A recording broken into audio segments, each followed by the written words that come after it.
The greatest drama, the memorable story of the great among us, written by you, the people.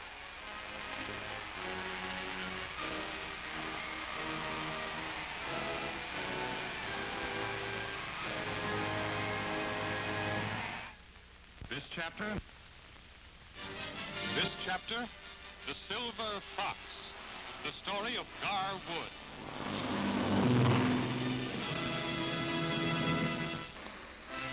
It's 1931. The Silver Fox of speedboat racing is 50 years old. At that age, most men yearn to take things easy, but not Gar Wood.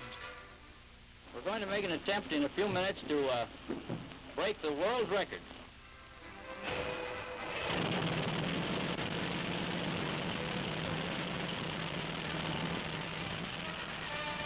To set a new record, Wood must reach 100 miles an hour. Water is as hard as glass at that speed. An accident could be fatal. Disregarding danger, Wood opens the throttle. He's known as the Silver Fox because of his racing skill. And Miss America 9th is one of the fastest boats in the world.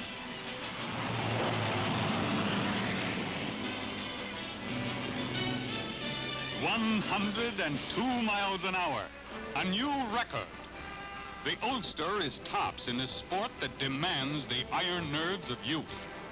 The secret of his success, courage and self-confidence. Those qualities marked Gar Wood's career from the beginning. Born into the horse and buggy age, Gar Wood was an automotive pioneer.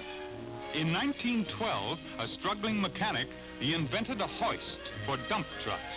It made him wealthy. Next step, manufacturing motorboats, a natural transition. Gar Wood had made a hobby of speedboat racing and captured several trophies. Then, in 1920, he built the first Miss America, christened by his wife. It was the start of a great adventure. He had challenged England to race for the Harmsworth Trophy, the World Speedboat Championship. Osborne Bay, England, scene of the Harmsworth International Trophy Race of 1920. For Gar Wood and his mechanic, Orland Johnson, it was the climax of months of preparation. But they were low-rated by the experts. Gar was the underdog as he took the Miss America out to the starting line.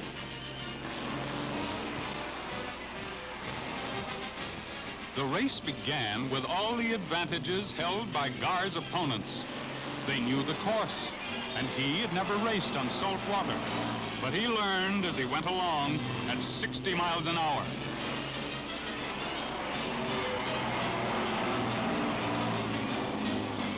The spectators had never seen such daring driving.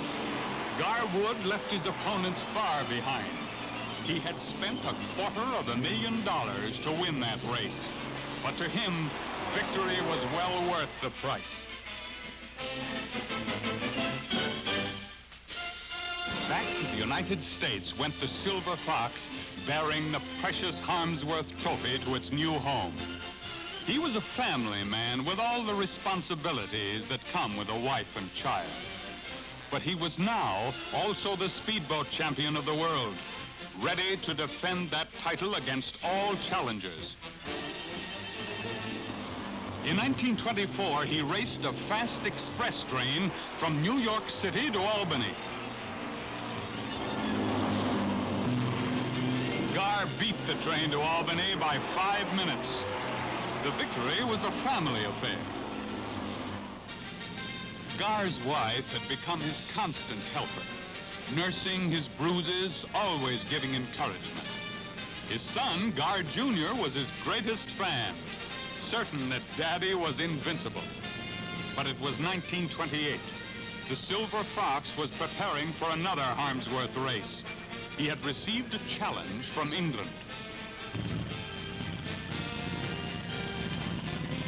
Gar's latest boat, Miss America 6th, had been built for the defense of the trophy. On her test run, he opened the throttle to the limit.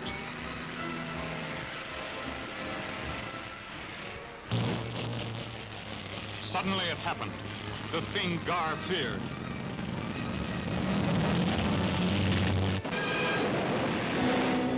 The boat broke up. Working day and night, Wood and his helpers built a new boat, Miss America 7th. She was finished one day before the deadline.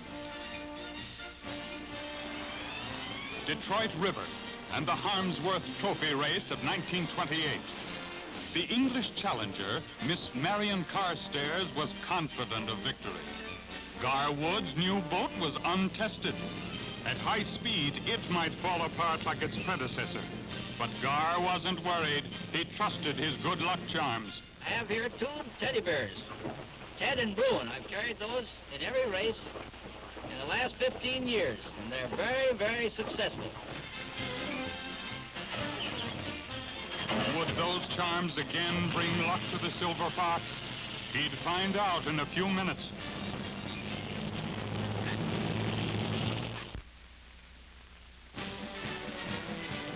Gar Wood entered an untested boat in the Harmsworth race of 1928.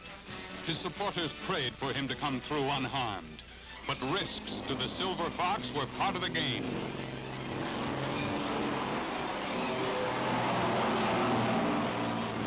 Trusting to luck and skill, he raced the untested boat at top speed, ran away from the challenger, retained the World Speedboat Championship.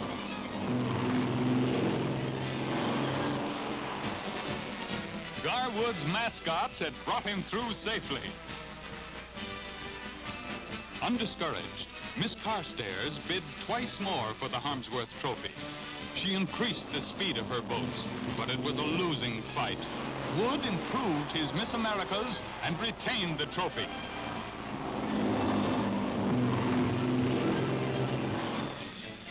The contest was resumed by Sir Henry Seagrave, one of England's greatest speed kings. England was determined to win back the Harmsworth Trophy.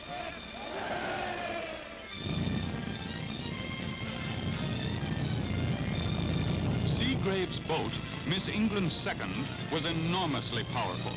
No expense had been spared to make her the fastest in the world.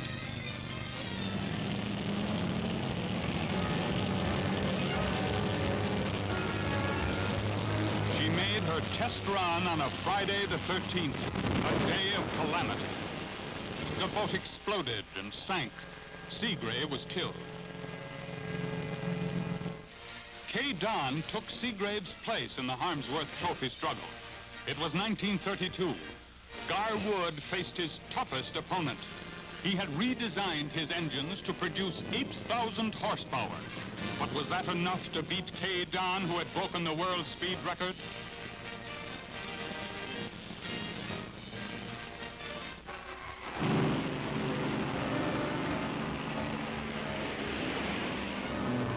Don went ahead at the start.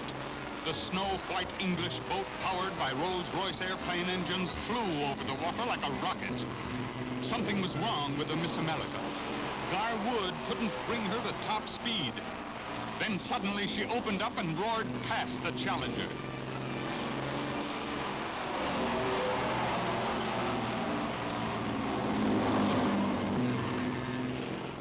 Victory!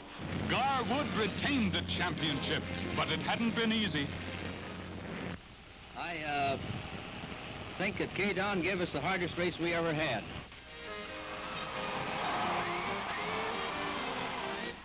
One year later, the Silver Fox retired from speedboat racing.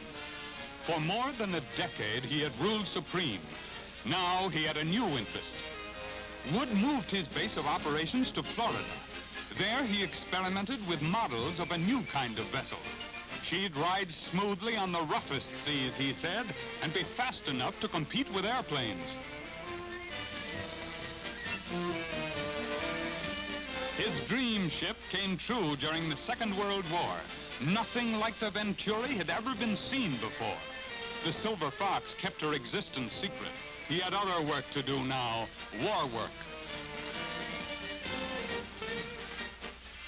Gar was too old to fight, so he joined the Civil Air Patrol. There, his executive ability was valuable. He was also an expert pilot.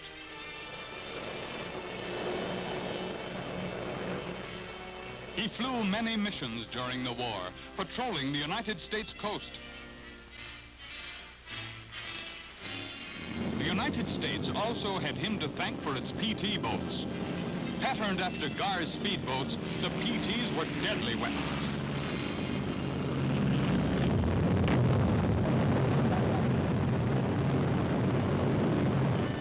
The war ended. Gar Wood returned to Florida and the Venturi. The ship was all he had hoped for. Fast, easy to handle, and so seaworthy that she seemed to be unsinkable. She meant more to him than all his racing trophies. The Silver Fox made a new prediction. The Venturi, he said, would be the model for all future ocean liners and aircraft carriers.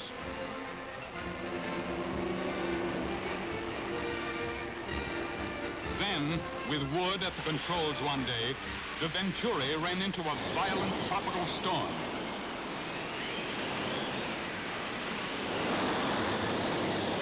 Giant waves battered the ship's wooden hull, and Gar Wood, struggling to save her, learned she was not unsinkable.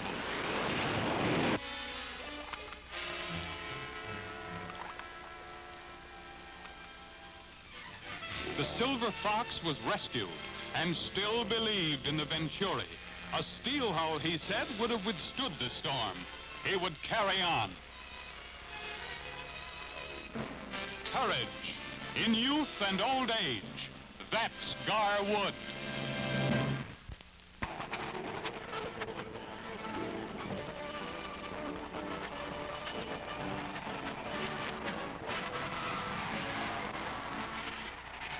Be with us again next week at this time, when the greatest drama, true film biographies of the great among us, again comes your way.